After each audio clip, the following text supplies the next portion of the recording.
Dulu zaman gue main biola, kalau gue mau konser itu gue selalu siapin kayak kantong buat muntah.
Halo guys, welcome to my podcast. Sekarang gue ngundang narasumber yang lumayan seru, seperti yang kalian lihat sebelumnya. Luar biasa kan? Lu pengen tahu nggak gimana caranya bisa kayak dia? Karena dia juga manusia, kita juga manusia. Kenapa dia bisa kayak gitu? Langsung aja tanyakan. Welcome to my podcast bersama Dennis Junior. Halo. Oke Nis, gue seneng banget tadi main sama lo, punya kesempatan main sama lo, seneng banget. Terus meskipun gak lama, tapi buat gue it's really fun. Gue mau tanya sedikit, gimana lo bisa sampai kayak sekarang tuh? Gimana? Coba silakan jelaskan ke gue. Ya mungkin ya agak panjang sih, tapi gue mungkin bisa ceritain background perjalanan gue belajar musik dulu kali ya. Jadi dulu gue umur 3,5 tahun itu gue belajar piano klasik. Sampai umur 7 tahun. Terus di umur 7 tahun gue belajar main biola. Oke, tunggu guys, 3,5 tahun guys. Kita masih main sepeda, layangan ya guys, yang kayak gitu-gitu kan, yang pokoknya kurang jelas. Dia ini udah belajar piano guys. Lanjut. Oke. Ya, terus gue belajar biola karena Yeah. waktu itu gue memang kebetulan gue belajar di sekolah musik. Nggak apa ya sebut namanya ya. Boleh. Ya gue belajar dulu belajar di sekolah musik ya PM belajar klasik. Jadi waktu itu di umur 7 tahun gue ngambil pilihan kedua instrumen tuh biola. Karena dulu nyokap gue tuh sering ngasih denger rekaman klasik pemain biola dan gue tahu instrumen itu juga challenging, jadi gue tertantang waktu itu untuk coba belajar. Jadi gue lumayan lama belajar biola tuh dari umur 7 tahun kurang lebih sampai umur 13 tahun mungkin. Terus umur 14 tahun gue baru start belajar saxophone sampai sekarang. Oke, ini coba jelaskan ya, Nis, dengan singkat, kenapa lu pilih saxophone? Kenapa nggak kayak gua piano gitu? Lu kan awalnya 3,5 tahun belajar piano, terus tiba-tiba ke saxophone. Terus apa yang membuat lo tertarik sama barang itu? Terus kenapa sampai sekarang bisa sampai sehebat itu? Ya mungkin kenapa tertarik, pertama gue mungkin tertarik tuh karena suaranya. Menurut gue Seksi ya?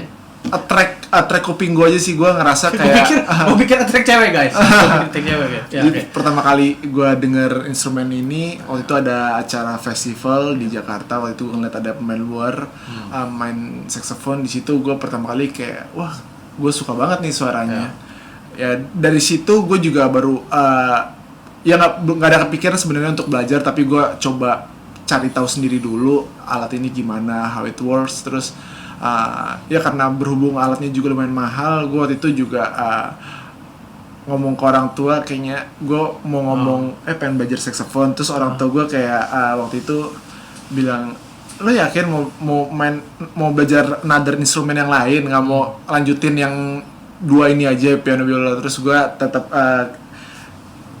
bilang kalau gue pengen belajar ini, gue nggak tahu kenapa kayaknya ini kayak jadi bakal jadi main instrumen gitu. Terus akhirnya ya udah deh, gue dari situ gue beli saxophone second waktu itu. Terus ya dari situ baru mulai belajar sampai sekarang. Dan sampai sekarang pun gue juga masih belajar, dan gue ngerasanya karena alat tiup ini kayak gue ngerasa kayak physical banget kan. Jadi gue ngerasa kayak gue bisa attach aja sama instrumen gue karena memang it's a physical instrument. Oke, anyway, gue mau tanyakan hal penting lagi nih. Dulu orang tua lo dukung gak sih lo di musik ini maksudnya dari kecil? Apakah bahkan mungkin orang tua lo maksa kali lo belajar atau enggak atau gimana? Kalau alhamdulillah terutama nyokap gue sih, dia tuh nggak pernah maksain gue untuk ngapain aja sih. Jadi ya di umur 3,5 tahun itu dulu gue memang karena gue anak tunggal, dan mungkin nyokap gue sempat worry kalau gue ntar nggak jelas mungkin ngapain gitu karena nggak punya teman. Akhirnya dulu tuh gue dilesin semuanya. Jadi gue dulu gue juga sempat hampir mau jadi atlet badminton dulu. Jadi gue belajar musik. Jadi gue misalnya sekolah, abis itu langsung les musik, abis itu olahraga, abis itu dan lain-lain. Jadi gue kayak rutinitas gue tiap hari kayak gitu. Dan akhirnya mungkin nyokap gue ngeliat makin gue bertambah umur lebih condong ke musik ke seni. Dan waktu itu nyokap gue nanya, suka ya, enjoy. Oh ya udah, pengen serius ya udah. Tapi ya gue inget banget pesan nyokap gue ya kalau lo udah milih sesuatu, yang paling penting tuh ya lo harus totalitas di situ sih. Dan lo harus bener-bener put your effort, your time, your heart, your mind kayak di situ. Dan ya gue ngerasa gue bersyukur banget, orang tua gue juga sangat suportif. Dan akhirnya gue sekalian aja kayak gue pengen terjun all in gitu di musik. Jadi ini 100% lo di musik nih hidup lo nih. 100% nih guys, 100% nih guys. Oke, ini angka nggak bisa ditawar lagi sama si Dennis. Oke, nah jadi begini, ada satu titik nggak, Den? Satu titik di mana lo bener-bener fokus deh, latihan lu bagus, titik di mana tuh? Kan orang kan ada dong jatuh bangun dia belajar, ya kan? Terus mungkin dia bete-bete dia belajar, habis itu besoknya dia nggak pegang lagi, dia cuma mut-mutan. Titik apa yang membuat lo tiba-tiba titik itu udah tuh continue terus tuh, mungkin sampai sekarang latihannya?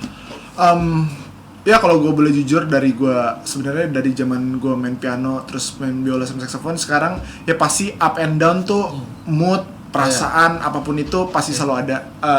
Kadang kalau pas kita lagi termotivated, kita jadi semangat banget. Ya biasanya gue selalu termotivated tuh kalau biasanya nonton live konser ya sebelum corona. Kalau ada orang luar gitu yang kesini, gue nonton, terus habis dari situ gue termotivasi, terus gue akhirnya jadi lebih semangat. Dan jujur, even sampai sekarang pun pas corona awal tuh 3 bulan pertama gue juga sempet agak down juga sih, kayak gue ngerasa kayak ya ini gue nggak tahu kapan bisa main, but I keep practicing sampai kapan gitu. Ya sempat mood naik turun, tapi makin kesini setelah ngelewatin 3 bulan corona awal itu yang kita sempat PSBB awal banget, ya gue berusaha untuk untuk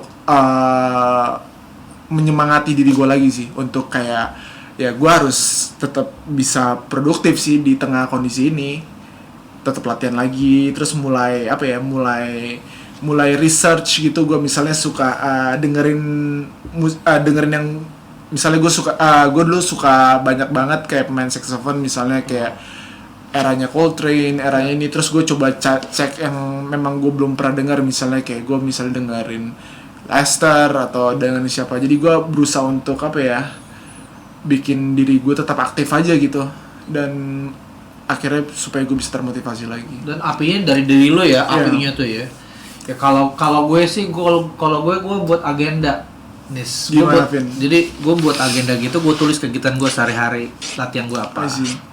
Jadi apa yang gue nggak sanggup hari ini, mungkin besok bisa sanggup. Ya. Terus gue pelan-pelan gue jalanin, dan lucu ya, memang sih yang lo bilang bener. Down terus kadang up, kadang down. Upnya waktu lagi ngeliat orang main nih live, up. Tapi kalau gue kalau denger CD aja nih, gue kalau denger CD nih, asik nih. Wah, bisa begini nih, bisa pulang latihan. Iya, setuju gue.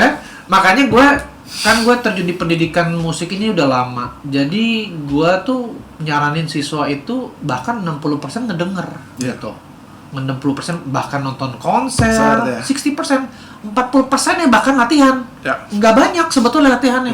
Tapi dengernya tuh banyak.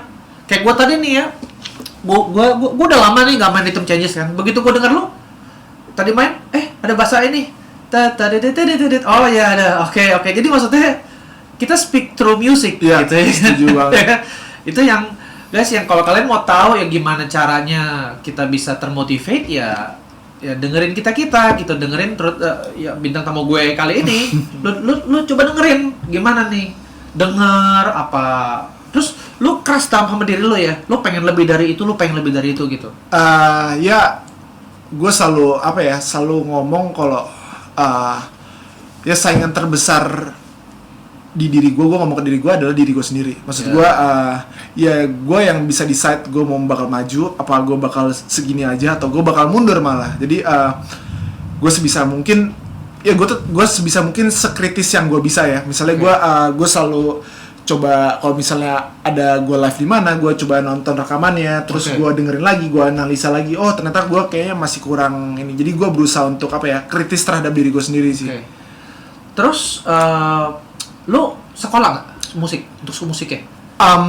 Mungkin kalau sekolah formal sampai S1 sampai sekarang belum, tapi gue ada rencana untuk sekolah itu, karena dulu gue masih kecil tuh gue ya sekolah musik aja, kayak kursus musik ya, kursus ya. Terus gue sempat ngambil master class di luar, terus gue sempat belajar audio engineering sampai diploma di SAE. Terus dan goal gue sih karena gue ngerasa kalau untuk menjadi seorang musisi gitu perlu suatu fundamental yang bagus, karena semakin lo mempunyai fundamental yang bagus, lo bisa grow ke arah mana aja yang lo mau gitu. Berarti lo nggak S1 musik ya?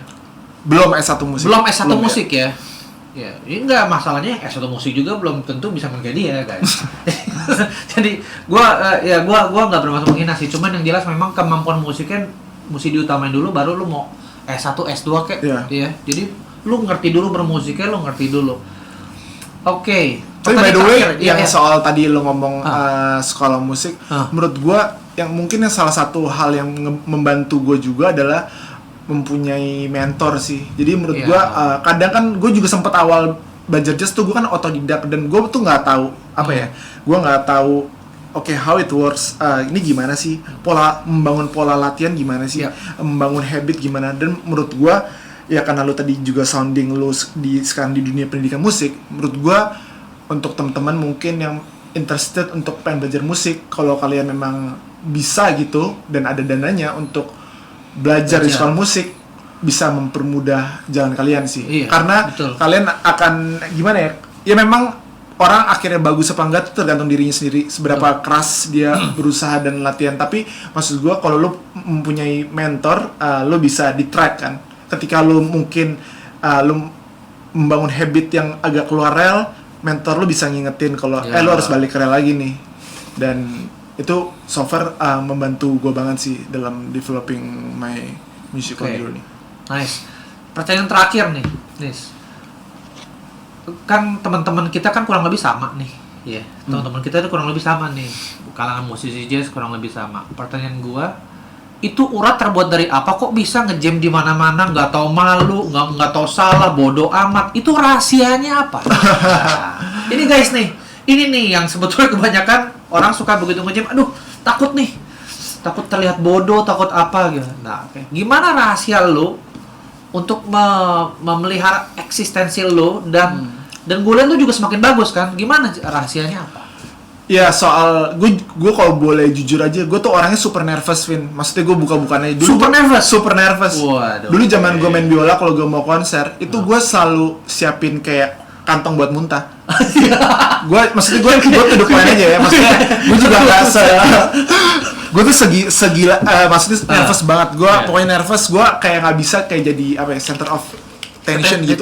Gue bisa nervous. Tapi makin kesini gue ngerasa gue tuh enjoy aja main musik. Jadi ketika gue mau main musik, gue tuh ngerasa kayak ibaratnya gue tuh kayak lagi di taman bermain aja. Jadi gue kayak bener-bener excited, terus bener-bener apa ya, gue passionate, terus gue kayak selalu apa ya, I'm enjoying the moment, kayak bener-bener. Lu excited main musiknya apa excited sosialnya? Excited main musiknya, terus gue sosialnya juga, karena kan bukannya lu orang yang awalnya bisa dibilang antisosial kan?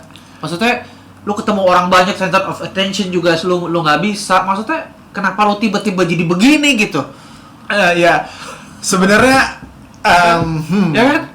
Gue harus agak panjang sih nih jelasin ya, soalnya boleh jelasin singkat aja biar temen tuh tahu nih, ada orang yang mungkin malu-malu atau mungkin bisa tapi ketakutan, pikirannya panjang. Ya dulunya bisa dibilang mungkin antisosial ya, tapi sekarang kok bisa jadi lu bilang taman bermain itu gawat loh. Taman bermain berarti lu udah gak ada pikiran apapun, lu cuman seneng doang, kan nggak mungkin nih.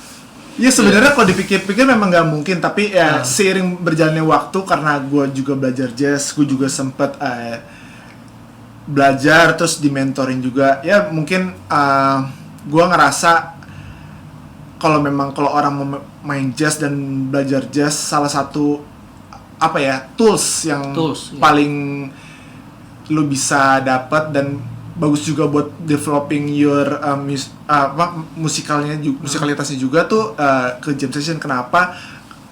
Karena setiap lu datang jam session, lu pertama lu main sama orang kan. Karena menurut gua ketika lu main sendiri, latihan sendiri pakai metronom, atau lu latihan misalnya contoh sekarang pakai band in the box, Idol Pro, apapun itu, beda banget dengan lu main sama orang.